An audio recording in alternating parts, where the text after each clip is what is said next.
அடுத்தது பார்த்தீங்கன்னா இது என்ன வெரைட்டிஸ்னு எனக்கு தெரியல. இது விதை போட்டு தான் வளர்ந்தது. இதே நாங்கள் அறுவடை பண்ண போகிறோம் இன்றைக்கி. நல்லா பெருசாக இருக்குது.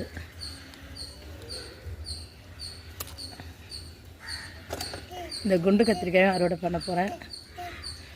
இதுவும் பெரிய கத்திரிக்காய் தான். இந்த அளவுக்கு வந்திருக்குது. இது பெருசாக சின்னதான்னு தெரியல. இருந்தாலும் ஓரளவுக்கு நார்மல் சைஸ் வந்ததுனால இதை கட் பண்ணிடுறேன், அறுவடை பண்ணிடுறேன். அடுத்தது பார்த்தீங்கன்னா அதில் 2 பெரிய சைஸ் கத்திரிக்காய்.